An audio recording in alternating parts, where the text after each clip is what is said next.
Network আপনারা দেখছেন express news, মাথা উঁচিয়ে কুড়ি পেরিয়ে।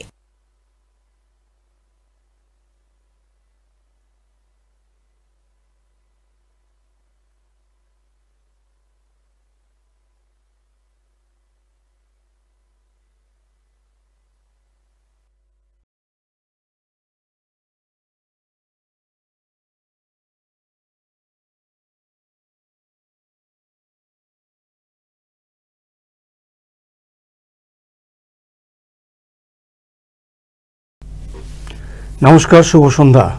সকলকে স্বাগত জানিয়ে শুরু করছি আজকের এক্সপ্রেস অনলাইন। আপনার জীবনে প্রতিটি পদক্ষেপে, প্রতিটি চলার পথে আপনাকে যে জিনিসটি প্রতি সময়ই পকেটে নিয়ে চলতে হয় সেটা হচ্ছে আধার কার্ড। আধার কার্ড ছাড়া আপনি চলতে পারবেন না। আপনি হোটেলে বিল দিতে গেলে আপনার আধার কার্ড প্রয়োজন। দেখতে চাইবে আধার কার্ড আছেন, তবেই আপনাকে হোটেলে একটা রুম দেবে। আপনি স্কুলে বাচ্চাকে ভর্তি করতে যাচ্ছেন, সেখানে আধার কার্ড প্রয়োজন। হসপিটালে কাউকে দেখাতে নিয়ে যাচ্ছেন, সেখানে আধার কার্ড প্রয়োজন। আধার কার্ড ছাড়া আমরা জীবনটাই যেন আধার। অথচ এই আধার কার্ড নিয়ে আজকে অসংখ্য অসঙ্গতির জায়গা কিন্তু উঠে এসছে। আমাদের এই আধার কতটা সুরক্ষিত, কতটা আমরা সেফ, এই আধার থেকে আমরা কতটা নিরাপদ। আধার তো আমরা দিয়ে দিচ্ছি, যেখানে যেরকমভাবে চাইছে সেভাবে আমরা দিতে বাধ্য হচ্ছি, কিন্তু এই আধার দেওয়াটা কতটা নিরাপদ বা আদৌ নিরাপদ কিনা, আমাদের এই আধার দেওয়ার জন্য কি কি ক্ষতি হতে পারে জীবনে, কোন কোন জায়গায় আমরা একেবারে ভীষণভাবে আমাদের জেল পর্যন্ত হয়ে যেতে পারে, এই বিষয়গুলো নিয়ে কিন্তু আমাদের দুই এক্সপার্টের সঙ্গে আজকে আমরা আলোচনা করব। এবং আপনাদের জন্যই এই আলোচনা। আপনারা সতর্ক হবেন, আজকে নিশ্চিতভাবে আজকে আমাদের এই আলোচনা থেকে সমৃদ্ধ হবেন। এবং আমাদের যে দুই অতিথি এসছেন তাদের সাথে আগে পরিচয় করিয়ে দিই। আমার পাশে আছেন শ্রমিক নেতা দেবাশিস পাল, তাকে অনেক অনেক স্বাগত জানাই। নমস্কার। তার পাশে আছেন সমাজকর্মী শঙ্কর পাল, তাকে অনেক অনেক স্বাগত জানাই আপনাদেরও। আমাদের যে নাম্বারগুলি যাচ্ছে, এই নাম্বারগুলি এর মধ্যে টোল ফ্রি নাম্বারও আছে। সেই নাম্বারে আপনারা আপনাদের কোনো প্রশ্ন থাকলে নিশ্চিতভাবে করতে পারেন। আমাদের যারা রয়েছেন, যে দুই অতিথি, তারা বিশেষজ্ঞের জায়গা থেকে তারা আপনাদের উত্তর দেওয়ার চেষ্টা করবেন।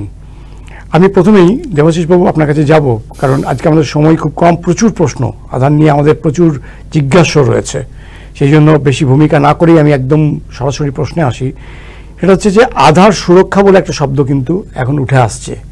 মূলত আধার সুরক্ষা আমরা কোন জায়গাটাকে বলবো? আধার সুরক্ষা বা আধার কেন, ওয়াই আধার আমাদেরকে কেন চাওয়া হয়েছিল, এটা যদি একটু শুরু থেকে আমাদের দর্শকদের জন্য একটু বলেন। অ্যাকচুয়ালি আমরা দেখতে পাই যে বিভিন্ন ক্ষেত্রে যখনই কোনো কাজ আমরা করতে যাই, হাসপাতালে অ্যাডমিশন থেকে স্কুলের অ্যাডমিশন, ব্যাংকের অ্যাকাউন্ট খোলা থেকে ইনকাম ট্যাক্স রিটার্ন জমা দেওয়া, মোবাইলের সিম তোলা থেকে যে কোনো জায়গাতেই হোটেল রুম বুক করা, সব জায়গাতেই একটা জিনিস আমরা লক্ষ্য করি যে আধার কার্ডের একটা প্রয়োজনীয়তা আছে। এবং প্রতিটি কর্তৃপক্ষ তারা একজন মানুষের পরিচয় হিসেবে আধার কার্ড চান। এবং আমরা যারা নাগরিক, আমরা জেনে বা না জেনে বা আমাদের অবচেতন মনে, আমরা প্রতিটি জায়গাতেই আমাদের এই আধার কার্ড আমরা সাবমিট করি। এখন এই যে বিভিন্ন জায়গায় আমরা আধার কার্ড সাবমিট করছি, এটা না জেনেই যে কোথায় আমাদের আধার কার্ড দিতে হবে এবং কোথায় এটা বাধ্যতামূলক নয়, এই যে অ্যাওয়ারনেস, এই অ্যাওয়ারনেসের একটা অভাব কিন্তু আমাদের নাগরিকদের মধ্যে আছে। এই কারণেই যখন কোনো এজেন্সি, কোনো থার্ড পার্টি তারা আধার কার্ড ডিমান্ড করছেন, আমরা নির্দ্বিধায় সেই এজেন্সির কাছে এই আধার কার্ড দিয়ে দিচ্ছি। আমাদের বিপদের শুরু ঠিক এখান থেকেই, যে আমরা জানি না যে কোথায় আধার কার্ড দেওয়া বাধ্যতামূলক আর কোথায় আধার কার্ড দেওয়া বাধ্যতামূলক নয়। এখন যদি কোনো থার্ড পার্টি কোনোটা আধার কার্ড পান, তিনি সেই ব্যক্তির যে 12 অঙ্কের যে আধার নাম্বার, সেই আধার নাম্বার তিনি পেয়ে যাচ্ছেন। এখন এই আধার কার্ড ব্যবহার করে যে বিভিন্ন জায়গাতে 16 ডিজিটের হয় আধার কার্ডে যে নাম্বারটা থাকে, 16 ডিজিট। তাহলে এই আধার কার্ড ব্যবহার করে যে বিভিন্ন বেনিয়ম, অনিয়ম এবং মিসইউজ এবং ক্রাইম, বিভিন্ন ঘটনা সারা দেশব্যাপী বিভিন্ন জায়গায় বিভিন্ন সময়ে আমাদের সামনে এসেছে। এর মূল কারণ হলো যে আমাদের আধারের সঙ্গে যেটা যুক্ত থাকে সেটা হলো প্রতিটি মানুষের বায়োমেট্রিক ডেটা। এখন এই বায়োমেট্রিক ডেটাটা কি? এই বায়োমেট্রিক ডেটা হচ্ছে একটা অত্যন্ত সেন্সিটিভ একটা ডকুমেন্ট, ইনফরমেশন, তথ্য। যেমন ধরুন আপনার রেটিনা, আপনার ফিঙ্গারপ্রিন্ট, আপনার ফেসিয়াল প্যাটার্ন, আপনার ডিএনএর ফিঙ্গারপ্রিন্ট, এ সব কিছুই ইউনিক। পৃথিবীতে এমন দুটো মানুষ পাবেন না যার ফিঙ্গারপ্রিন্ট মিলবে। এখন এই সমস্ত তথ্য যদি কোনো থার্ড পার্টির হাতে যায় এবং সেই থার্ড পার্টি এই তথ্যকে ব্যবহার করে তারা যদি কোনো অনৈতিক বা বেআইনি কাজ করে আপনার এই বায়োমেট্রিক ডেটাকে ব্যবহার করে এবং আপনার আধার ডেটাকে ব্যবহার করে, তাহলে একজন নাগরিক কিন্তু অত্যন্ত কঠিন সমস্যার মধ্যে পড়বেন। এখন এই সুরক্ষা দেওয়ার ক্ষেত্রে আমাদের যে আধার অথরিটি আছে, unique identification authority of India limited, সেই unique identification authority of India তাদের সার্ভারে এই আধার ডেটা বা বায়োমেট্রিক ডেটা জমা আছে। এখন এই ডেটার অ্যাক্সেস আমরা দেখেছি যে বিভিন্ন সময়ে বিভিন্ন এজেন্সির হাতে চলে গেছে এবং সেখান থেকেই কিন্তু এই সুরক্ষার প্রশ্নটা উঠে আসছে যে আমি যে বায়োমেট্রিক ডেটা আধার কর্তৃপক্ষকে দিয়েছি, আধার কর্তৃপক্ষের হাতে কি সেই ডেটা নিরাপদ, সুরক্ষিত? এখান থেকে কিন্তু আজকের আমাদের যে আলোচনা, সেই আলোচনার যে মূল বিষয় সেটা উঠে আসছে। একদমই তাই, একদমই। আমি এই জায়গাটাতে আরও অনেক ডিটেলে আসবো পরে। আমি একটু শঙ্করবাবুর কাছে যাই। শঙ্করবাবু, যে বিষয়টা হচ্ছে যে সরকার একসময় বলেছিল যে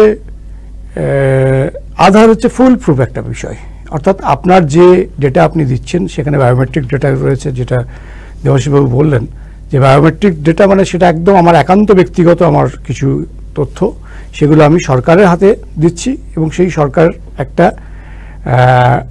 আধার কার্ডের মধ্যে সমস্ত তথ্যগুলো পুঞ্জীভূত করে বা নথিভুক্ত করে সেটা মধ্যে রেখে দিচ্ছে এবং সেটা কেউ স্ক্যান করে পেতেই পারে। এবার বিষয়টা হচ্ছে যে এখন আমরা দেখতে পেলাম যে গত 2022-এর 27শে মে হঠাৎ করে পিআইবি থেকে একটা ইনফরমেশন, প্রেস ইনফরমেশন ব্যুরো থেকে একটা সার্কুলেশন বেরোলো। সেই সার্কুলেশনে বলা হচ্ছে যে Aadhaar is not entirely foolproof, এবং সেটা কিন্তু পার্লামেন্টেও তারা স্বীকার করলেন। পার্লামেন্টে আমাদের মাননীয় অর্থমন্ত্রী নির্মলা সীতারামনজি তিনিও কিন্তু বললেন যে এখানে কিছু ত্রুটি থেকে গেছে। যখন ত্রুটি থেকে গেছে, আমার প্রশ্নটা হচ্ছে এখানে যে সরকার যখন ত্রুটি থেকে গেছে এটা স্বীকার করছে, তাহলে নিশ্চিতভাবে তার মানে নিরাপত্তার ব্যবস্থাটা সরকারকেই করতে হবে। এবার আপনাকে তো দিতে বাধ্য করা হচ্ছে সব জায়গায়। এবারে আপনাকে বিষয়টা কি এরকম হলো না যে আপনাকে আধারটা দিয়ে আপনাকে পুকুরে ফেলে দেওয়া হলো, সরকার ফেলে দিল, এবার আপনাকে সাঁতার কাটতে হবে? বিষয়টা এই জায়গাটা যদি আপনি একটু ব্যাখ্যা করেন, কারণ এই বিষয়টা নিয়ে আপনার কাজ করছেন। একটা বিষয়, মানে যেহেতু আধার কার্ডের সুরক্ষা, তার আগে বুঝে নিতে হবে আধার কার্ডটা কেন হলো। প্রতিটি দেশেই তার নিজস্ব নিরাপত্তার একটা বিষয় আধার কার্ডের সঙ্গে যুক্ত। প্রথম আমরা দেখেছি মার্কিন যুক্তরাষ্ট্রে ন্যাশনাল সিকিউরিটি এজেন্সি তাদেরকে দেশের মানুষকে একটা ছাতার তলায় নিয়ে আসার প্রচেষ্টা, সেটা দেখেই ইউআইএডিএ গঠন 2010 সালে ইউপিএ 2 সরকারে। তারপর সেই ডেটাকে বিভিন্ন কাজে ব্যবহৃত হয়েছে। সবচেয়ে অবাক করার মতো বিষয়, সুপ্রিম কোর্টকে মানে হস্তক্ষেপ করতে বাধ্য হয়েছে সুপ্রিম কোর্ট 2014 সালে। কিছু অবজারভেশন ছিল সুপ্রিম কোর্টের, তারা বলে যে আধার কার্ড সব জায়গায় ম্যান্ডেটরি নয়। পরবর্তীকালে সুপ্রিম কোর্ট 2018 সালে আরেকটা অ্যামেন্ডমেন্ট দেয়, আর্টিকেল 19, আর্টিকেল 21, সেখানে তারা বলেন আধারের যে ডেটা তার প্রোটেকশন, রাইট টু প্রোটেক্ট, অর্থাৎ রাইট টু আমার যে তথ্য সুরক্ষার আমার অধিকার, সেই অধিকারকে সুনিশ্চিত করতে হবে। তার মানে কোনো একটা জায়গায় তথ্য আমাদের কম্প্রোমাইজড হচ্ছে। এবার আমার কাছে প্রশ্ন, 2022-এও একটা সুপ্রিম কোর্টের অবজারভেশন আছে, কি সেটা? সেখানে বলা হচ্ছে, প্রথমে বলেছিল আনকনস্টিটিউশনাল, তারপরে বলল হ্যাঁ, ডেটা যদি কেউ কনসেন্ট দেয় যে আমি এই ডেটাটা দিচ্ছি, তাহলে সেটা কনস্টিটিউশনাল হবে, মানে এটা একটা লিগালাইজড ম্যাটার, যেহেতু তিনি কনসেন্ট দিলেন। কিন্তু সেখানে দাঁড়িয়ে এই টোটাল তথ্য, সমস্ত তথ্য থাকবে গভর্নমেন্ট এজেন্সির কাছে। আমরা মোবাইল ফোনের জন্য সিম কার্ডের জন্য নিয়ে থাকি, আধার কার্ডের নাম্বার দিয়ে থাকি, কিন্তু সেই প্রাইভেট সেক্টর কখনোই সেই তথ্যের মালিকানাধীন থাকবে না। সেখানে দাঁড়িয়ে 6 মাসের জন্য সেই তথ্য শুধুমাত্র স্টোর থাকবে, শুধু 6 মাসের জন্য তার দেওয়ার, মানে কোনো একটা ব্যক্তি কোনো বেসরকারি সংস্থাকে দিচ্ছে, সেই সংস্থার তথ্য অনলি 6 মান্থ তিনি রাখতে পারবেন। এবার কম্প্রোমাইজড হচ্ছে বিভিন্ন ডেটা। কেন? আজকে আমরা দেখেছি বিভিন্ন জায়গায় ফোন হ্যাকিং হচ্ছে, বিভিন্ন জায়গায় আমার তথ্য সুরক্ষিত থাকছে না, বিভিন্ন কোম্পানি তার পয়সার জন্য তিনি তার প্রফিট শেয়ারিং, আর্নিং মানি তৈরি করার জন্য বিভিন্ন সংস্থার কাছে বেচে দিচ্ছেন। তাহলে সেক্ষেত্রে দাঁড়িয়ে সরকারের উচিত হবে এমন কিছু তথ্য সংক্রান্ত, মানে তথ্য সুরক্ষা আইন, যেটা আমাদের দেশের জনগণকে সুরক্ষিত রাখবে। অনেক সময় গভর্নমেন্ট বলে থাকে জনগণকে আমাদের সার্ভেলেন্সের প্রয়োজন। আমরা নিজেরা কাজ করতে গিয়েও দেখেছি, আমাদের দেশের নাগরিক হিসাবে আমাদের কিছু ডিউটিজ অ্যান্ড রেসপন্সিবিলিটি অবশ্যই আছে। লিবার্টি এমন জায়গায় যাবে না যেখানে আমাদের দেশের নিরাপত্তা বিঘ্নিত হবে। নিশ্চয়ই সেই জায়গায় সরকারের হস্তক্ষেপ অবশ্যই থাকবে, সেখানে সার্ভেলেন্স অবশ্যই জরুরি। কিন্তু একটা মোবাইল ফোনে সিম কার্ড নেব আধার কার্ড দিয়ে, আমি ধরুন আজকে একটা হোটেলে কোথাও আমি আমি পরিবার নিয়ে যাচ্ছি, সেখানে আধার কার্ড ছাড়া এখন অবশ্য অনেকগুলো বলছে যে আপনি একটা কোনো আইডেন্টিটি প্রুফ, মানে আপনার ফটো আইডেন্টিটি কোনো একটা দিতে হবে। কিন্তু মাঝখানে এমন একটা সময় গেছে যখন কিন্তু আধার ওয়াজ এ মাস্ট, ঠিক আছে? সেই সময়টাতে আধার কার্ড দিয়ে যেতে হতো। আমরা এখনও ক্যারি করছি, কোথাও বাইরে গেলে আমরা আধার কার্ডটা নিয়ে যাচ্ছি, কারণ গেলে পুলিশ যদি হ্যারাস করে সেখানে আধার কার্ডটা আমার একটা ডকুমেন্ট। তো এটা তো লিমিট স্কোপ থাকেই। আমি দেবাশিস বাবুর কাছে যাব, সেটা হচ্ছে যে আমার এই আধার কার্ডটা ধরুন হোটেলে দিলাম বা হসপিটালে দিলাম, সেখান থেকে কোনোভাবে ওটা লিক হয়েই যেতে পারে, করেই দিতে পারে তারা। কারণ সেখানে অনেক ক্ষেত্রে দেখা যাচ্ছে আধার কার্ডের জেরক্স একটা ফটোকপি আমার কাছে চাইছে, সেটা আমি জমা দিলাম, এবং সেখান থেকে ওই যে পুরো বাঞ্চ একটা কেউ তুলে নিল এবং সেটা কোনো নাশকতার উদ্দেশ্যে ব্যবহার হচ্ছে না, এইটা গ্যারেন্টি দেওয়ার মতো সরকার কি জায়গা দিয়েছে? এখানে আমাদের বুঝে নিতে হবে যে সুপ্রিম কোর্টের 5 জন বিচারপতিকে নিয়ে গঠিত সাংবিধানিক বেঞ্চ 24শে আগস্ট 2017 সালে একটা রায় দিয়েছে। সেই রায়তে তারা ঘোষণা করেছেন যে right to privacy is a fundamental right of the citizens. আচ্ছা, এখন right to privacy, right to live, এই যে অধিকারগুলো, সেই অধিকারগুলো সংবিধান স্বীকৃত। এই যে বিভিন্ন এজেন্সি যাদের নাম আপনি বললেন, তারা আধার কার্ড চাইছেন, এই চাওয়ার মধ্যে দিয়ে কিন্তু আমার রাইট টু প্রাইভেসিটা কম্প্রোমাইজড হচ্ছে, এইটা কিন্তু সাধারণ নাগরিক বুঝতে পারছেন না। আপনি যদি চ্যালেঞ্জ করেন তাহলে আপনি পাবেন না। সুপ্রিম কোর্টের রায়টাকে বুঝে নিতে হবে। সুপ্রিম কোর্ট বলেছে, আমি বুঝতে পারছি আপনার কথাটা, বুঝতে পারছি। আমার দর্শকদের জন্য আমি এটা খুব সিম্পলিফাই করতে চাইছি যে ধরুন আমি একটা হোটেলে গেলাম, দেবেন না, হ্যাঁ, আধার কার্ড দেবেন না। আচ্ছা, আপনি আধার কার্ড হোটেলে দিতে বাধ্য নন, আপনি আধার কার্ড হাসপাতালে দিতে বাধ্য নন, আপনি আধার কার্ড স্কুলে দিতে বাধ্য নন। আপনি কেবলমাত্র 2টো জায়গায় আধার কার্ড দিতে বাধ্য। এক হচ্ছে ইনকাম ট্যাক্স ফাইল করার সময় আধার কার্ড লিঙ্ক করতে হবে। 2, আপনি গভর্নমেন্ট ওয়েলফেয়ার স্কিমের কোনো সুবিধা নিচ্ছেন বা সাবসিডি নিচ্ছেন, বা আপনি পিডিএস সিস্টেমে আপনি খাদ্যশস্য নিচ্ছেন, সেখানে আপনাকে আধার কার্ড দেওয়াটা বাধ্যতামূলক। ইভেন সুপ্রিম কোর্ট এটা বলেছেন তার রায়ে যে ব্যাংক অ্যাকাউন্ট খুলতেও কিন্তু আধার বাধ্যতামূলক নয়। এখানে আজকে আপনি যদি ব্যাংক অ্যাকাউন্ট খুলতে যান, সেখানে কিন্তু আধার ছাড়া আপনাকে ব্যাংক অ্যাকাউন্ট খুলতে দেবে না। তাহলে সরাসরি যে 2017 সালে সুপ্রিম কোর্টের রায়, এই সুপ্রিম কোর্টের রায়টার কিন্তু অবমাননা হচ্ছে, ডিফেমেশন হচ্ছে।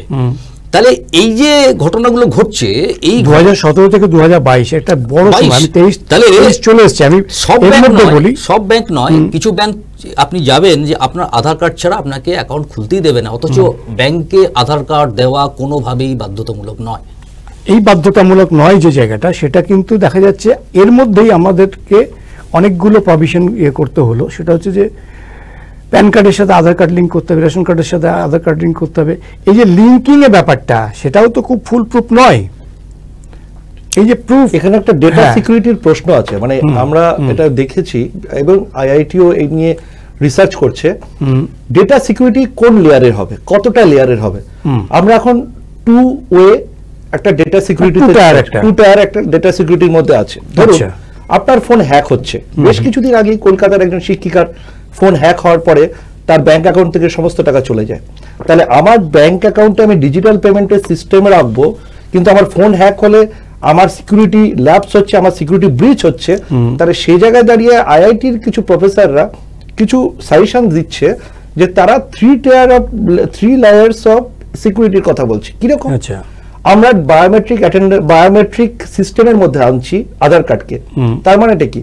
মানে আমার নিজস্বতা যে জেনেটিক আইডেন্টিটি আছে, সেই আইডেন্টিটিকে আমি সেই লোক সেটা প্রমাণ করাচ্ছি। কিভাবে? আমরা যখন সিম কার্ড দিতে যাই, আপনারা দেখে থাকবেন একটা থাম ইমপ্রেশনের একটা মেশিন আমাদের কাছে দেওয়া হয়, এবং সেই থাম ইমপ্রেশন দেওয়ার ফলে আমার টোটাল আমার যে ডেটা সেটা চলে আসে মোবাইল ফোন কোম্পানির কাছে। আমরা এটা নিয়ে কথাও বলেছি, আইআইটি প্রফেসররা বলছেন ফোনেও এরকম আমাদের থাম ইমপ্রেশনের একটা স্কিম থাকে, মানে আমাদের ফোন লক করার ক্ষেত্রে। সেক্ষেত্রে বিভিন্ন সফটওয়্যার কোম্পানি যারা আমার কাছ থেকে আধার ডেটা নেবে, তাদের উচিত হবে আমার ওটিপির সাথে সাথে আমার থাম ইমপ্রেশনের সেই সিস্টেমটাকে জেনারেট করা। তাহলে আমার ফোনটা অনেক বেশি সিকিউর থাকবে, কারণ ফোন হ্যাক হওয়ার পরে ওটিপি আমার ফোনে আসছে, আমার ওটিপি সেই যিনি হ্যাক করেছেন তার কাছে ডিটেলস আসবে, কিন্তু থাম ইমপ্রেশনের যে আমি বলি ইমপ্রেশনটা, যে সফটওয়্যারের যে আইকনটা, সেটা কিন্তু ম্যাচ করবে না তার সাথে। তাহলে এক্ষেত্রে 3 লেয়ার্স অফ ডেটা সিকিউরিটি অবশ্যই জরুরি, এটা আমার কাছে মনে হয়েছে। এবং এটা নিয়ে অলরেডি এই বিষয়টা থাম ইমপ্রেশনের ব্যাপারটা যখন বললেন, তখন দেবশিস বাবু আপনার কাছে একটা প্রশ্ন আসতেই হচ্ছে। সেটা হচ্ছে যে এই থাম ইমপ্রেশন এটাও তো ক্লোন করে দেওয়া যাচ্ছে। একদম, এটা এই ক্লোনিংটা খুব মারাত্মক একটা, বর্তমান যে প্রযুক্তি আছে, আপনি শুনে থাকবেন 3D প্রিন্টিং টেকনোলজি। এই টেকনোলজির মাধ্যমে আপনার ফিঙ্গারপ্রিন্টের রেপ্লিকেশন করা সম্ভব। ঠিক, ইভেন এটা বলছে এক্সপার্টরা যে আমরা দাঁত যে বাঁধাই, দাঁতের যে মোল্ড ইউজ করে দাঁতের আমরা ছাপ নিই, ইভেন সেই মোল্ডের উপরও আপনার ফিঙ্গারপ্রিন্টকে রিপ্রোডিউস করা যাবে। রাইট। এবং এখানে মনে রাখতে হবে, যদি আপনার মানি ব্যাগ হারায়, আপনার যদি একটা ফটো হারায়, আপনার যদি আইডেন্টিটি কার্ড হারায়, আপনি একটা ডুপ্লিকেট আইডেন্টিটি কার্ড বা ডুপ্লিকেট মানি ব্যাগ আপনি পেতে পারেন। কিন্তু যদি আপনার বায়োমেট্রিক ডেটা চুরি হয়, যেটাকে বলে পরিভাষায় আইডেন্টিটি থেফট, তাহলে সেটা কিন্তু আর আপনি ফেরত পাবেন না। আর যদি দেখা যায় যে আপনার বায়োমেট্রিক ডেটাকে ব্যবহার করে কোথাও কোনো ক্রাইম হয়েছে, সেক্ষেত্রে আইনের কাছে আপনার নিজেকে নির্দোষ প্রমাণ করা এক কথায় অসম্ভব হবে। ঠিক। আপনার মনে আছে যে বছর 2-3 আগে একটা বেসরকারি মোবাইল কোম্পানি ফ্রিতে সিম দেওয়ার নাম করে বিভিন্ন জায়গায় ক্যাম্প করেছিল, রাইট, এবং মানুষ সেখানে কাতারে কাতারে লাইন দিয়ে সিম তুলেছে, সাথে একটা করে তাদের থাম ইমপ্রেশন তাদেরকে দিয়েছে। এখন এই থাম ইমপ্রেশন কিন্তু সেই প্রাইভেট কোম্পানি তাদের কম্পিউটারে ধরে রেখেছে, এবং যদি তারা মনে করে, তারা কিন্তু এই থাম ইমপ্রেশনকে মিসইউজ করার সুযোগ থাকতে পারে। তাহলে মানুষ যে ফ্রি সিম নেবার জন্য তার যে অত্যন্ত গোপনীয় তথ্য এভাবে দিয়ে দিলেন, এবং সেটা দিয়ে দিলেন, এর কনসিকুয়েন্স কি হতে পারে সেটা না ভেবেই, তাহলে আমাদের এই মুহূর্তে কাজ হচ্ছে যে আধার সুরক্ষা যে বিষয়টা, সেটা নিয়ে সচেতনতা বাড়ানো। কি করে সচেতনতা বাড়াবেন? মানুষকে যদি এডুকেট করা না যায়। খুব সিম্পল একটা প্রশ্ন, সেটা হচ্ছে যে আমি কালকে রেশন দোকানে গিয়ে রেশন তুলতে যাচ্ছি, ঠিক আছে, সেখানে একটা প্রাইভেট, তিনি একজন মানে ডিলার বা এজেন্ট, তার কাছে আমি রেশন তুলতে গেলাম। এবার তিনি যে ওই সিস্টেম যে মেশিনটা ইউজ করছেন সেটা তো তার ব্যক্তিগত, সেখান থেকে তো তিনি ওই ডেটা যেগুলো পাচ্ছেন, আমার যে বায়োমেট্রিক যে ডেটাটা তিনি পাচ্ছেন, সেটা তো সেগুলো তিনি অন্যভাবে ম্যানিপুলেট করতেই পারেন। এখানে একটা সুরক্ষার কথা বলা হচ্ছে, যেটা হলো যখন স্ক্যানারে আপনি এই ফুড সাবসিডি পাবলিক ডিস্ট্রিবিউশন সিস্টেমে নিতে যাবেন, সেখানে যখন আপনি আধারের আপনার ফিঙ্গারপ্রিন্টকে ম্যাচ করাচ্ছেন, এখানে কিন্তু আপনার যে মুহূর্তে আপনি স্ক্যানারে আপনার থাম্ব দেবেন, আপনার এই বায়োমেট্রিক ডেটা এনক্রিপ্টেড হয়ে যাবে। আচ্ছা, এনক্রিপ্টেড হয়ে যাবে, এবং এই এনক্রিপ্টেড ডেটাকে ডিক্রিপ্ট কেউ করতে পারবে না, এটাকে ডিকোড কেউ করতে পারবে না। তাহলে এখন আধার অথরিটি এই কথাই ভাবছেন। আচ্ছা, যেমন শঙ্করবাবু একটা কথা বললেন যে আধার অথরিটি 6 মাস আপনার এই যে ডেটা তাদের সার্ভারে রাখছে। আচ্ছা, প্রতিটা মানুষের যে আপনার আধার কার্ড আছে, তারা যদি UIDAI মানে unique identification authority of India তাদের ওয়েবসাইটে গিয়ে তারা যদি নিজের আধারের অ্যাকাউন্ট খোলেন, তারা দেখতে পাবেন যে একটা তাদের যে এই আধার নাম্বারকে ব্যবহার করে কোথায় কোথায় অথেন্টিকেশন হয়েছে। ধরুন সুরক্ষাটা কিভাবে আসবে, এইভাবে আসবে যে ধরুন যে আপনার আধার কার্ড আপনি হোটেলে দিয়েছেন, সেই হোটেল থেকে আপনার এই আধার কার্ড নিয়ে আপনার নামে একটা সিম তোলা হয়েছে। তাহলে যখন আপনি সিম তুলতে যাবেন আর আপনার এই আধার কার্ড নিয়ে, সেখানে একটা অথেন্টিকেশনের ব্যাপার থাকে। তাহলে যখনই যতবার আপনার আধার নাম্বারকে ব্যবহার করে কোনো অথেন্টিকেশন হবে কোনো সার্ভিস পাওয়ার জন্য, এই সমস্ত তথ্যই কিন্তু UIDAI যে তাদের কোম্পানি তাদের সার্ভারে থাকবে। এখানে সমস্যা হচ্ছে আপনার কাছে কোনো ওটিপি এলো না, না আসবে না, আপনি তো জানতে পারছেন না। এই সমস্যাটা এখানে যে এরা কেবলমাত্র 6 মাসের হিস্ট্রিটাকেই মেনটেন করে। তাহলে এখানে যদি ওনারা যদি আরো একটু দীর্ঘ সময়, ধরুন 5 বছরের অথেন্টিকেশন হিস্ট্রি যদি তারা এখানে মেনটেন করেন, তাহলে কি হবে, যে কোনো নাগরিক, যে কোনো ব্যক্তি তার আধারের অথেন্টিকেশন কোথায় কোথায় হয়েছে তারা দেখতে পাবেন। এখানে একটা অত্যন্ত গুরুত্বপূর্ণ এক্সাম্পল আপনাকে দেব যে আধার কার্ড ব্যবহার করে কিভাবে দুর্নীতি হচ্ছে। দুর্গাপুর ইস্পাত কারখানায় কাজ করা একজন কর্মী, আচ্ছা, তার আধার কার্ডকে ব্যবহার করে ইন্টার স্টেট ক্রাইম হয়েছে। আচ্ছা, দুটো রাজ্যে ক্রাইম হয়েছে, একটা হচ্ছে কর্ণাটক এবং একটা হচ্ছে ছত্তিশগড়। আচ্ছা, এবং সেই জায়গার পুলিশও তারা এই বিষয়টা নিয়ে এনকোয়ারি করতে দুর্গাপুরে এসেছেন। আচ্ছা, পুলিশ কর্তৃপক্ষ বলছেন, কতদিন আগে হয়েছে? ধরুন 1 বছর আগে। আচ্ছা, পুলিশ কর্তৃপক্ষ বলছেন যে আপনার নামের আধার কার্ড ব্যবহার করে মোবাইল সিম তোলা হয়েছে এবং আপনার আধার কার্ড ব্যবহার করে ব্যাংকের অ্যাকাউন্ট খোলা হয়েছে, এবং আপনার এই মোবাইল সিম ব্যবহার করে আপনার অ্যাকাউন্টের টাকা ইন্টার স্টেট ট্রান্সফার হচ্ছে। ব্যাংক অ্যাকাউন্ট খুলতে গেলে তো শুধুমাত্র আধার না, আরো অনেক কিছু তো আপনার ডকুমেন্টস। এখানে একটা বিষয় আমরা অবজার্ভ করা উচিত, সেটা যে অনেক সময় দেখা যাচ্ছে ব্যাংক অ্যাকাউন্টের সাথে আধার কার্ড লিঙ্ক, প্যান কার্ডের সঙ্গে আধার কার্ড লিঙ্ক। আমরা সরকারের কাছে অবশ্যই এটা অ্যাপিল করছি এবং বারবারই বলা হচ্ছে যে ব্যাংক এমন একটা জায়গা যেখানে ফাইন্যান্সিয়াল ট্রানজাকশন হচ্ছে, সেখানের সঙ্গে আধার কার্ডের লিঙ্ক কেন জরুরি হবে? কারণ আমার তো ডেটা থাকবে, আমি কোনো জায়গায় আমার অ্যাড্রেস ভেরিফিকেশন, আমার আমি কোথায় চাকরি করি, আমার অকুপেশনস, এগুলোর একটা ভেরিফিকেশন হওয়া জরুরি। আমার ব্যাংক অ্যাকাউন্টের যে লিঙ্ক আপ আধার কার্ডের সঙ্গে, এটা তো আমার ডেটা কম্প্রোমাইজ হলে তো আমার সেটাও কম্প্রোমাইজ হবে। আমার জন্য আপনাকে একটা খুব মানে ভয়ঙ্কর একটা তথ্য দিচ্ছি, সেটা হচ্ছে যে এই 3 বছরের মধ্যে 10 কোটি টাকা সাইফনিং হয়ে গেছে বিভিন্ন জায়গাতে, এবং সেটা শুধু 21-22 এই অর্থ বছরেই সেটা প্রায় 6.5 কোটি টাকা। অ্যামাউন্টটা খুব কম নয়। এটা যদি এইভাবে হয় তাহলে ধরুন উনি যেটা বললেন যে একজন ছত্তিশগড়ে চলে গেল আমার সমস্ত ডিটেল, দুর্গাপুর ইস্পাত কারখানা একজন শ্রমিক বা একজন কর্মী, তার সমস্ত ডিটেল চলে গেল কোথায়? ছত্তিশগড়ে। কোথায় চলে গেল? কর্ণাটকে। সেখানে তিনি একটি মানে বড় নাশকতার একটা ঝামেলাতে জড়িয়ে পড়লেন, তাই তো?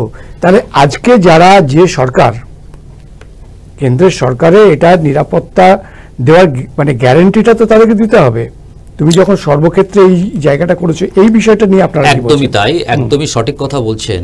যে কর্মীর আমি উদাহরণ দিলাম, সেই কর্মী নিজেকে নির্দোষ প্রমাণ করার জন্য উনি এফিডেভিট জমা দিলেন হাইকোর্টে, উনি রিট করলেন, পরবর্তীকালে তার মামলা এখন সুপ্রিম কোর্টে রয়েছে। তিনি বলছেন যে আমি তদন্তে সমস্ত রকম সহযোগিতা করতে রাজি। আচ্ছা, কিন্তু প্রশ্ন হচ্ছে যে আমার বায়োমেট্রিক ডেটা এবং আধার ডিটেলসের কাস্টোডিয়ান হচ্ছে unique identification authority of India, এবং তাদের কাস্টোডি থেকে এই মিসইউজটা হয়েছে। কাজেই উনি ওই আধার অথরিটির বিরুদ্ধে 10 লক্ষ টাকা ক্ষতিপূরণের মামলা করেছেন, সুপ্রিম কোর্টে সেই মামলা চলছে। এবং সুপ্রিম কোর্টে এই মামলা যে হিয়ারিং হয়েছে, সেই মামলাতে আধার কর্তৃপক্ষকে এফিডেভিট জমা দিতে বলেছেন। সেখানে যে এফিডেভিট জমা দিয়েছেন আধার কর্তৃপক্ষ, সেখানে তারা কিছু কথা বলেছেন, যে কথাগুলো গুরুত্বপূর্ণ, সেই কথাগুলো আমাদের শুনতে হবে।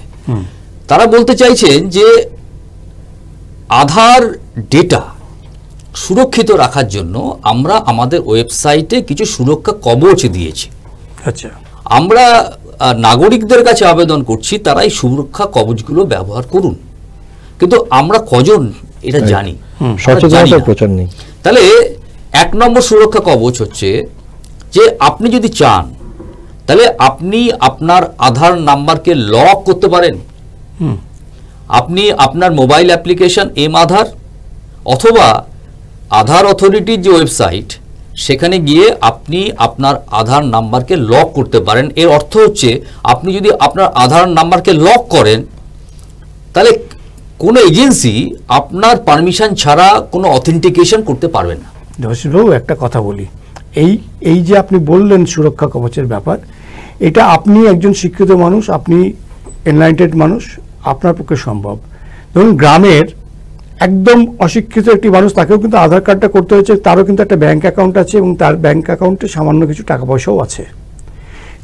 তার পক্ষে কি এই বিষয়গুলো করা সম্ভব? একদমই না, একদমই না। এবং এই যে আধারের মাধ্যমে বিভিন্ন যে ট্রানজাকশন, এবং সরকার যে প্রতিদিনই তার স্কোপ বাড়ানোর চেষ্টা করছেন, কিন্তু পাশাপাশি মানুষের বায়োমেট্রিক ডেটা এবং আধার নাম্বারকে সুরক্ষিত রাখার জন্য যে পদক্ষেপ নেওয়া উচিত, সেই পদক্ষেপ নিতে ব্যর্থ হচ্ছেন। ধরুন আজকে যদি কোনো একটা আধার কার্ড দিয়ে কারো একটা এখানে কোনো বেআইনি কাজ হয়, তাহলে আপনি কোথায় যাবেন? আপনি দুর্গাপুরে সাইবার সেলে যাবেন। তাহলে দুর্গাপুর পুলিশের যে সাইবার সেল আছে, সে আপনাকে গাইড করবে যে এখানে আপনার কি করা উচিত। তাহলে এখানে যে সাইবার সেল, সেই সাইবার সেলের প্রযুক্তি এবং সেই সাইবার সেলের যে কমিউনিটি সার্ভিস, সেটা যদি তারা এক্সটেন্ড না করেন নাগরিকদের সাহায্যে, তাহলে আপনি কিন্তু সুরক্ষার জন্য সুরক্ষিত নন। আপনি সুরক্ষিত নন। আপনাকে আপনার আধার ডেটা যদি কম্প্রোমাইজড হয়, আপনাকে নিজেকে প্রমাণ করতে হবে যে আপনি নিরপরাধ। তথ্য নিরাপত্তা আইন যেটা নিয়ে আমরা আলোচনা করছি, তথ্য নিরাপত্তা আইনটা আমরা মানবাধিকার আইনে রূপান্তরিত হয়েছে, মানবাধিকার আইনের সাথে সেটাকে যুক্ত করা হয়েছে। ইউনাইটেড নেশন বলছে, বেশ কয়েক বছর আগেকার ঘটনা, ইসরায়েল এমন কিছু সফটওয়্যার বানিয়েছে, আপনার ফোন অফ আছে কিন্তু আপনার ফোন চলছে, পেগাসাস সফটওয়্যার। এখানে আপনি সবটাই এক্সপোজড। তাহলে সেই জায়গায় দাঁড়িয়ে সরকার তার নিজস্ব দৃষ্টিভঙ্গিতে মানুষকে সার্ভেলেন্স করবে, এটা যেমন ঠিক, আমি আমার লিবার্টি থাকবে, আমার প্রাইভেসিটা কোনোভাবে যেন ব্রিচ না হয়। আলটিমেটলি বারবার কম্প্রোমাইজড হচ্ছে। তাহলে যতটা ইনভেনশন হওয়া প্রয়োজন ততটা ইনভেনশন হয়নি, তার কারণ বিভিন্ন মাল্টিনেশনাল কোম্পানি বা সরকার চায়নি অতটা ইনভেনশন। কিন্তু আলটিমেটলি সাফার তো করতে হচ্ছে কমন পিপলকে, সেটা নিয়ে সচেতনতার প্রচার। তবে আধার তথ্যের নিরাপত্তা বা বায়োমেট্রিক ডেটা নিরাপত্তা নিয়ে শুধু ভারত নয়, সারা পৃথিবীর বিভিন্ন দেশে এটা চর্চিত বিষয়। উন্নত দেশগুলোর ক্ষেত্রে যেটা আছে, সেখানে তথ্য সুরক্ষা আইন এবং এই তথ্য সুরক্ষা আইনকে ব্রিচ করলে বা কোনো ফ্রডুলেন্ট অ্যাক্টিভিটি হলে তার যে প্রসিকিউশন এবং যিনি এইটা করছেন তাকে আইডেন্টিফাই করার যে ব্যবস্থা আছে, প্রযুক্তি আছে, ভারতবর্ষের মতো একটা দেশের ক্ষেত্রে সেই ব্যবস্থা নেই। ফলে আমাদের এখানে যে আইনগুলো আছে, তথ্য সুরক্ষা আইন আছে, ইনফরমেশন টেকনোলজি অ্যাক্ট আছে 2011, কিন্তু যদি কারো ডেটা কম্প্রোমাইজড হয় তাহলে প্রসিকিউশনের যে বিষয়টা এবং সুনির্দিষ্টভাবে সেটাকে ট্র্যাক করার মতো ব্যবস্থা, মানে উন্নত ব্যবস্থা কিন্তু এখনো দেশে গড়ে ওঠেনি। সেই কারণে আধার ব্যবহার করার ক্ষেত্রে আমাদের অনেক সাবধানতা অবলম্বন করা উচিত এবং যেখানে আধার কার্ড দেওয়া বাধ্যতামূলক নয় আমাদের সেখানে এটা না দেওয়াই বাঞ্ছনীয়। এখানে একটা বিষয় আমি কিন্তু যেখানে আমরা দিয়ে অলরেডি ফেলেছি, আমরা তো যেখানে চাইছি সেখানে দিয়ে আপনি দিচ্ছি। যদি কোথাও আধার হ্যাঁ। কার্ড দিয়ে থাকেন তাহলে আপনার কাজ হচ্ছে এইটা যে নিজের সুরক্ষা নিজেকেই দেখতে হবে। সেখানে আপনি দুটো কাজ করবেন, একটা হচ্ছে যে আপনি আপনার আধার নাম্বারকে লক করবেন, দুই আপনি আপনার বায়োমেট্রিক ডেটাকে লক করবেন। এই দুটো লক করা থাকলে আপনার আধার কার্ড কেউ হাতে পেলেও সেটা মিসইউজ করার সম্ভাবনা অনেকটাই কমে যাবে। কাজেই এই দিকেই কিন্তু আমাদের নিজের নিরাপত্তাটাকে এনশিওর করার জন্য আমাদের তরফ থেকে আমাদের এই পদক্ষেপটাই এই মুহূর্তে নিতে হবে। যদি আমি আজকে আমার এই ধরুন একটা শব্দ এখন খুব বহুল প্রচলিত, সেটা হচ্ছে মাস্ক আধার কার্ড। মানে আপনি বাকি 12টা নাম্বার আপনি হাইড করে রাখছেন, মাত্র লাস্টের 4টে নাম্বার আপনি কাউকে প্রোভাইড করছেন আধার নাম্বার হিসেবে। এটা যদি করতে পারেন তাহলে হয়তো সর্বক্ষেত্রে এটা হয় না, কিন্তু সেটা তো দেওয়া হয় না। মাস্কিং করতে পারেন অথবা ভার্চুয়াল নাম্বার দিতে পারেন। ভার্চুয়াল নাম্বার অটোমেটিক জেনারেট হয় কিছু মিনিট পর। আপনি যখনই আধার নাম্বার লক করবেন তখন আপনার কাছে আপনার এসএমএস এর মধ্যে দিয়েই যে ফোন নাম্বারটা আপনার আধারের সঙ্গে লিংক করা আছে সেখানে এবং আপনার অ্যাকাউন্টে একটা ভার্চুয়াল আইডি ক্রিয়েট হবে, একটা 16 ডিজিটের নাম্বার। আপনি অরিজিনাল নাম্বারকে ব্যবহার না করে সব জায়গায় অথেন্টিকেশনের জন্য আপনি ওই 16 ডিজিটের নাম্বার যেটা ভার্চুয়াল নাম্বার সেটা আপনি ব্যবহার করতে পারেন। সেটা মেয়াদ হয়তো খুব কম সময়ের জন্য, ওটা চেঞ্জ হয়, ওটা কয়েক মিনিটের ব্যবধানে চেঞ্জ হয়। এখানে একটা বিষয় বলি, 2010-এ নন্দন নীলেকর্ণী নাসাকমের চেয়ারম্যান ছিলেন, এটা যখন শুরু করেছিলেন উনি কিন্তু ফাইন্যান্সিয়াল ট্রানজাকশনের জন্য এটা কিন্তু উপযোগী নন প্রথমেই বলেছিলেন। আচ্ছা, কিন্তু বর্তমানে আমরা দেখছি ব্যাংকের নাম, ব্যাংক অ্যাকাউন্ট নাম্বার সেখানে লিংক হচ্ছে, প্যান কার্ড লিংক হচ্ছে। এই বিষয়টা সরকারের ভাবা উচিত, কারণ এটা আমাদের সিটিজেন রাইটস এর একটা সম্পর্ক যুক্ত এই বিষয়টার সাথে। তার সাথে যেটা যুক্ত সেটা হলো যে আমার রাইট টু প্রাইভেসি।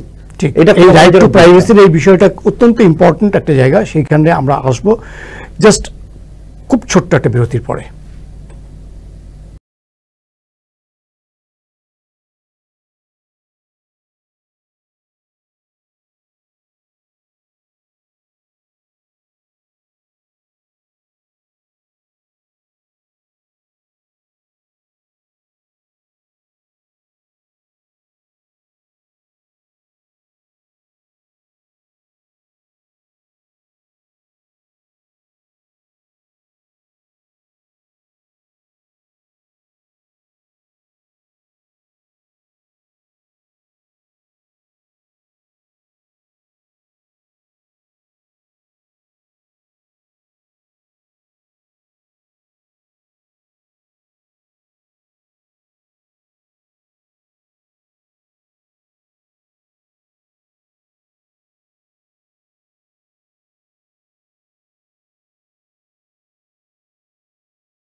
35 যে জায়গায় ছিলাম আমরা আলোচনার, সেখানে আমাদের একটা জায়গা এসেছিল যে কোন কোন জায়গাগুলো বিশেষভাবে আমাদের সতর্ক থাকতে হবে আধার কার্ড ব্যবহারের ক্ষেত্রে। আধার কার্ড কেউ চাইলেই আমি দিয়ে দিতে পারি কি পারি না, সেই বিষয়গুলো নিয়ে আমরা বিশদে আলোচনা শুনছি।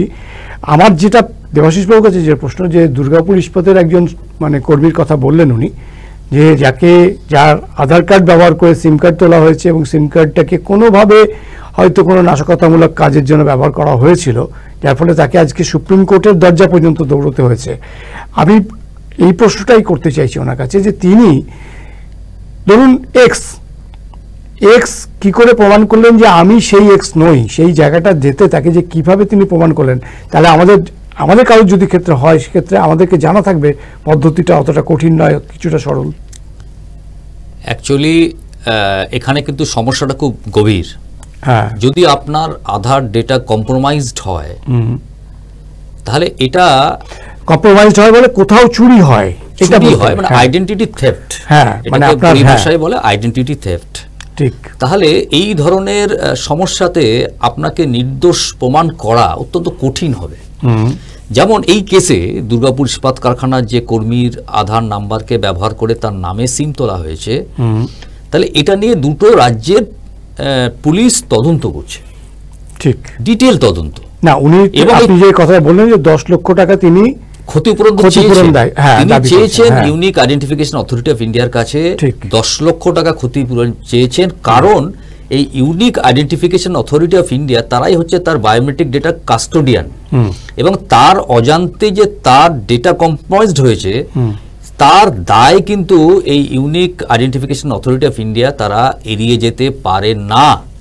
এই যে মামলার রায়, এটা হয়েছে, এটা কি করে উনি যেহেতু ইনভেস্টিগেশন চলছে এবং যেহেতু দুটো রাজ্যের পুলিশ এটা ইনভেস্টিগেট করছে এবং তাকে নোটিশ করেছে, নন অ্যাভেলেবল ওয়ারেন্ট ইস্যু করেছে, ন্যাচারালি এই ওয়ারেন্টের এগেনস্টেই উনি বিচার চেয়েছেন এবং উনি এই দাবি করেছেন যে কোনোভাবেই তিনি এটার সাথে যুক্ত নন। তিনি অ্যারেস্ট করা হয়েছিল না, তিনি এই সিম কার্ড তোলেননি এবং তার অজান্তে তার ডেটাকে কম্প্রোমাইজ করে সিম তোলা হয়েছে। তার প্রপার তদন্ত চাই এবং তদন্তে উনি সহযোগিতা করছেন, এবং যেহেতু এর কাস্টোডিয়ান হচ্ছে unique identification authority of India, অতএব এই যে ঘটনা ঘটেছে, যার থেকে মুক্তি পেতে তাকে সুপ্রিম কোর্টের দরজা পর্যন্ত যেতে হয়েছে বহু অর্থ ব্যয় করে, তাহলে এর দায় তো নিতে হবে। আচ্ছা, আপনি একটা কথা বললেন যে এই ভদ্রলোক অ্যাপ্রয়েন্ট পার্সন, আমি ধরে নিচ্ছি দুর্গাপুর ইস্পাত কারখানায় যখন চাকরি করেন, নিশ্চিতভাবে তিনি এই জায়গা পর্যন্ত যাওয়ার মতো তার সঙ্গতি আছে। কিন্তু একদম ধরুন ডাউন টু আর্থ যে একজন মানুষ, একজন গ্রামের একটা বা শহরেরই সেইভাবে অ্যাপ্রয়েন্ট নন, সেই মানুষের ক্ষেত্রে যদি এই ধরনের এটা হয়ে যায়, তিনি তো এই আইনি লড়াইটাই লড়তে পারবেন না। আপনি যদি নিউজগুলো দেখেন, তাহলে বিভিন্ন সময় এই আধারের মিসইউজ নিয়ে বিভিন্ন খবর আমরা দেখেছি। একটা সাধারণ মানুষ যিনি অর্থনৈতিকভাবে পিছিয়ে আছেন, তার পক্ষে কোনোভাবেই এই আইনি লড়াই লড়া সম্ভব নয়। তিনি কনভিক্টেড হবেন এবং তিনি নিজেকে দায়মুক্ত করতে পারবেন না।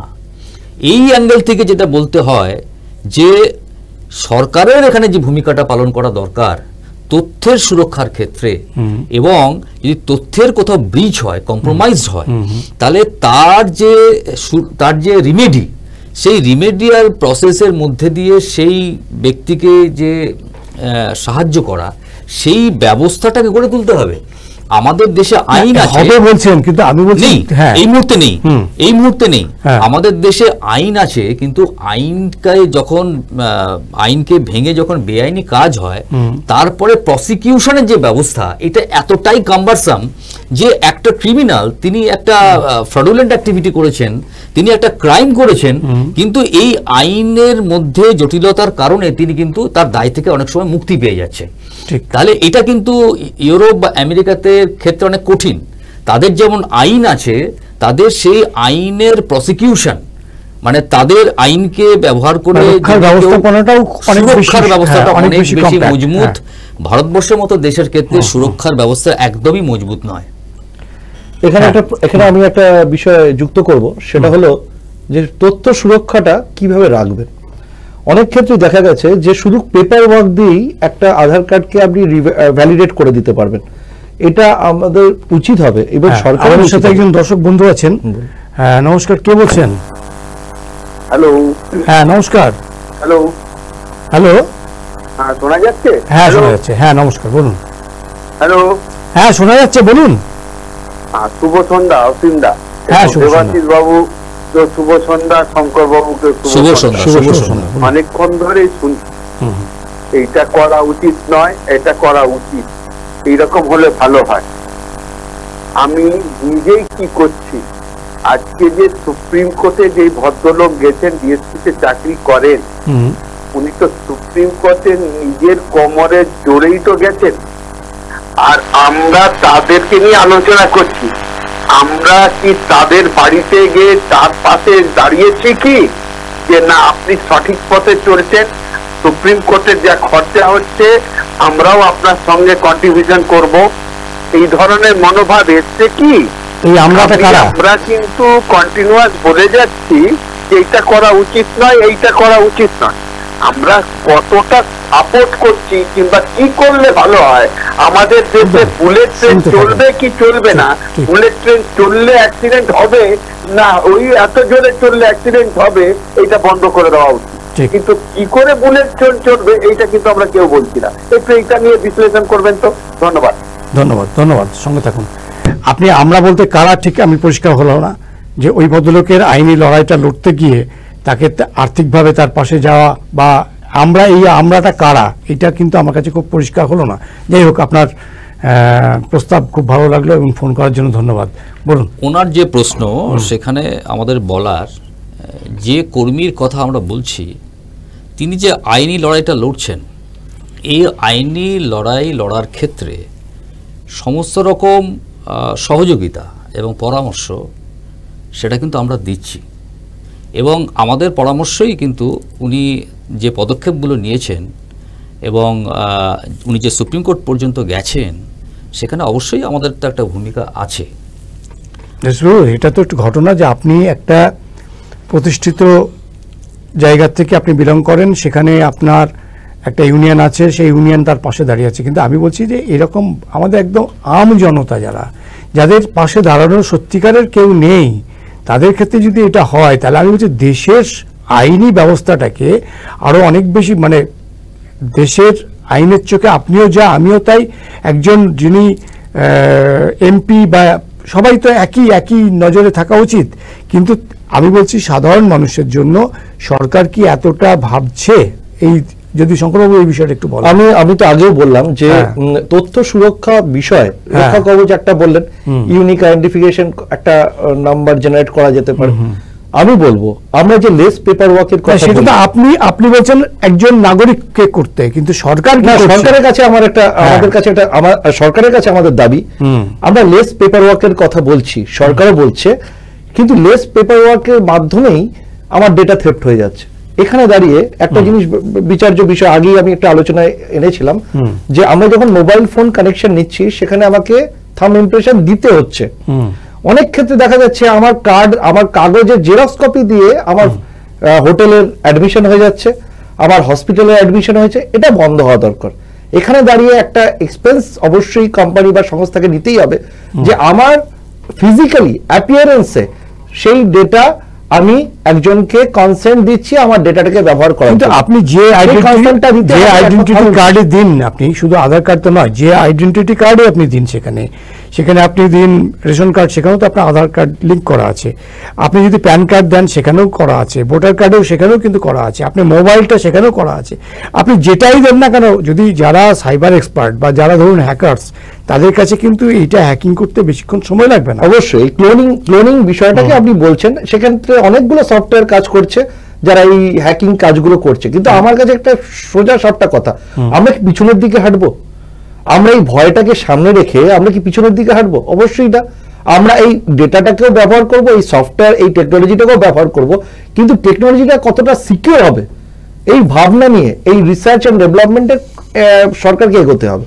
সরকার কিন্তু দায়সারাভাবে একটা পলিসি মেকিং, আমি গত 8 বছরের সরকার যদি ধরা হয়, 8-9 বছরের যে সরকার চলছে, এরা আজকে এই কার্ড বানাও, কালকে অমুক কার্ড বানাও, পরশু আরেকটা কার্ড বানাও, এই ধরনের ফতোয়া তারা জারি করছেন। কিন্তু সেই কার্ডগুলো কতটা আমাকে সুরক্ষার দিতে পারছে সেটা এনশিওর না করেই কিন্তু এই ধরনের ফতোয়াগুলো হচ্ছে। দেবাশিস বাবু, একদমই ঠিক বলছেন যে এই ধরনের বিভিন্ন সময় যে বিভিন্ন রকম যে গভর্নমেন্টের নির্দেশ আসছে এই আধার সংক্রান্ত বিষয়ে, যেখানে আধার দেওয়ার প্রয়োজন নেই সেখানে আধার কার্ড দিতে হচ্ছে। পাশাপাশি আধার কার্ডকে সুরক্ষিত রাখার জন্য যে সমস্ত পদক্ষেপ সরকারের পক্ষ থেকে নেওয়া দরকার, একজন সাধারণ মানুষ গ্রামে থাকেন, তিনি তা তো সব বুঝবেন না, তাহলে তার প্রাইভেসি সুরক্ষা তার তো ফান্ডামেন্টাল রাইট, একদম তার তো ফান্ডামেন্টাল রাইট। এই যে ডিএসপি কর্মী রিট ফাইল করেছেন, রিট কখন ফাইল করা হয়? রিট ফাইল করা হয় যখন তার সাংবিধানিক অধিকার খর্ব হয়। তিনি তার সাংবিধানিক অধিকারকে রেস্টোর করার জন্য রিট ফাইল করেছেন। তাহলে একটা গ্রামের মানুষ তার যে রাইট টু প্রাইভেসি, তার যে সাংবিধানিক অধিকার, সেই অধিকার রক্ষার দায় তো সরকারের, সরকারি কাজ। এইখানে সরকারের পক্ষ থেকে তো অবশ্যই গাফিলতি আছে, কথা তো অস্বীকার করা যাবে না। যখন এই ধরনের ঘটছে তখন তাকে অন্তত আইনি পরামর্শটাও সরকারের ফ্রি অফ কস্ট বা আইনি পরামর্শ নয়, তাকে সুরক্ষিত রাখার জন্য যে ব্যবস্থা তৈরি করা দরকার সেই ব্যবস্থাই তো নেই। আপনি পুলিশ স্টেশনে যাবেন, সেখানে যদি পুলিশ আপনার আবেদনকে, আপনার কমপ্লেইনকে যদি এন্টারটেইন না করে, পুলিশের সাইবার সেল যদি এটা তদন্ত না করে এবং যদি আপনার এই ক্রাইমের জন্য আপনাকে অ্যারেস্ট করে, তাহলে সাফার তো আপনাকেই করতে হবে। আমি তো স্বাভাবিক কারণে এই জায়গাটা নিয়ে তো সমস্যা আছেই। এইটা এত ভাইটাল, শুধু সমস্যা নয়, এটাকে খুব গুরুত্বপূর্ণ একটা সমস্যা। কারণ আমরা ইতিমধ্যেই অসংখ্য জায়গাতে এই ধরনের আমাদের আধার বা অন্যান্য যে ব্যক্তিগত ডেটাগুলো সেগুলো আমরা শেয়ার করে ফেলেছি, দিতে বাধ্য হয়েছি। এক কথায় বাধ্য করা হয়েছে, না হলে আমরা সেই পরিষেবাগুলো পাবো না। এখন এর থেকে সম্ভাব্য বিপদ যেগুলো আসতে পারে সেগুলো এড়ানোর পথ কি? সেটা হলো মাস অ্যাওয়ারনেস, গণ সচেতনতা তৈরি করা। যে আজকে যে আপনাদের প্রোগ্রাম, এই প্রোগ্রামের উদ্দেশ্যটা কি? এই উদ্দেশ্য তো এটা নয় যে আমরা আইন নিয়ে চর্চা করছি। এই উদ্দেশ্য হচ্ছে যে আপনার চ্যানেলের মধ্যে দিয়ে মানুষের কাছে এই বার্তা, আধার সংক্রান্ত, আধারের সুরক্ষা সংক্রান্ত যে বিষয়গুলো আছে সেগুলো মানুষের কাছে পৌঁছে দেওয়া। দুই হচ্ছে যে যেটুকু সুরক্ষার কবচ আছে সেটাকে ব্যবহার করা। তিন হচ্ছে যে সতর্কতা অবলম্বন করা, যার মধ্যে দিয়ে কোনো ব্যক্তি তার নিজের বায়োমেট্রিক ডেটা এবং আধার কার্ডকে সুরক্ষিত রাখতে পারবে। ঠিক তাই। অনেক ক্ষেত্রে আমরা দেখেছি স্ক্যামিং হচ্ছে, যে ফোন কলস আসছে, আপনার লাইন কেটে দেওয়া হবে, ইমিডিয়েট আপনি আপনার আধার নাম্বার দিন, আপনার কাছে একটা ওটিপি গেছে, ওটিপি দিন। এটা তো বারবার সচেতনতা করা হচ্ছে, কিন্তু আমার ফোন কতটা সুরক্ষিত থাকবে এটা যেমন একজন নাগরিকেরও কর্তব্য সচেতন হওয়া, সেই সঙ্গে আমার ফোনটাকে সুরক্ষিত রাখার প্রশ্নে আমরা একজন নির্বাচিত সরকারকে, আমাদেরও একটা দাবি থাকবে নির্বাচিত সরকারের কাছে, তিনি আমাদের হয়ে ভাববেন, তিনি আমাদের হয়ে একটু মানবিক। আপনি ডেবিট কার্ড বা ক্রেডিট কার্ড যদি আপনি প্রক্রিয়া করতে চান ব্যাংকের কাছ থেকে, সেখানেও কিন্তু আপনাকে আধার ইজ এ মাস্ট, সেখানে কিন্তু আধার কার্ড চেয়ে নেওয়া হচ্ছে। আধার কার্ড নিলে আপনি সেটা পাবেন না।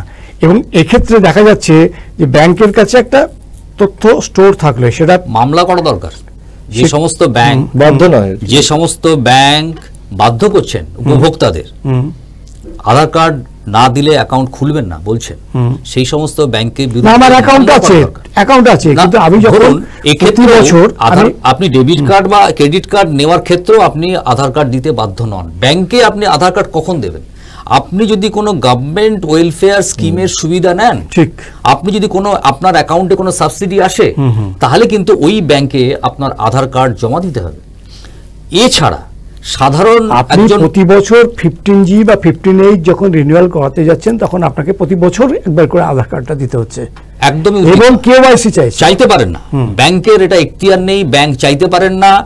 আমরা এই যে সুপ্রিম কোর্টের রায়, এই রায়কে ধরে কেউ যদি ওই ব্যাংকের বিরুদ্ধে মামলা করেন, তাহলে ব্যাংক অবধারিতভাবে আদালত অবমাননার দায় পড়বেন। এটা আমরা বুক ঠুকে বলতে পারি।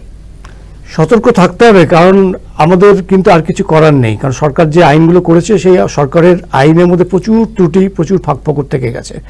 সেই ফাঁকফোকরের সুবিধে নিয়ে, সেই সুযোগগুলোকে নিয়ে কিন্তু আর একটা শ্রেণীর মানুষ ওত পেতে বসে আছে, কিভাবে কোথায় এই ফাঁক ফোকরগুলোকে ব্যবহার করা যায়, সেটা কিন্তু সৎ উদ্দেশ্যে ব্যবহার করা হচ্ছে না। সুতরাং আমাকে আপনাকেই সতর্ক থাকতে হবে যতটা পারা যায়। যতগুলো আমরা দিয়ে ফেলেছি কিছু করার নেই, আমাদের হাত পা বাঁধা, কিন্তু এরপর থেকে সতর্ক থাকতে হবে। যেরকম বললেন এনারা, তাতে কিন্তু আমাদের গায়ে কাঁটা দিচ্ছে। কারণ কালকে আমি জানি না আমার এই আধার কার্ডকে ব্যবহার করে কোথায় কি হয়েছে, সেটা কিন্তু আমার আপনার কারোরই জানা নেই। সুতরাং আমরা চাইবো যাতে আমাদের যে ভারতীয় যে আইন ব্যবস্থা, টোটাল বিষয়টা এই ধরনের যে বায়োমেট্রিক যে ডেটাগুলো নেওয়া হয়েছে, সেক্ষেত্রে আরও বেশি কম্প্যাক্ট, আরও বেশি সুদৃঢ় হোক এই আইনটা, এবং এই রক্ষা কবচগুলো আরও অনেক বেশি একজন নাগরিকের প্রতি সেই দায়বদ্ধতা রেখেই সরকারের করা উচিত। আজকের এক্সপ্রেস অনলাইনে আলোচনা আমরা এখানেই শেষ করছি। আমার সঙ্গে যে দুই অতিথি ছিলেন তাদেরকে অনেক অনেক ধন্যবাদ। ধন্যবাদ আপনাদেরও যারা শুনলেন আমাদের এই অনুষ্ঠান, এবং আমরা আশা করব এই ধরনের আরও অনেক অনুষ্ঠান আমরা আগামী দিনে করব, যাতে করে আপনাদের কিছুটা কাজ হয়। সকলে সুস্থ থাকুন এবং সচেতন থাকুন। নমস্কার। ভালো থাকবেন।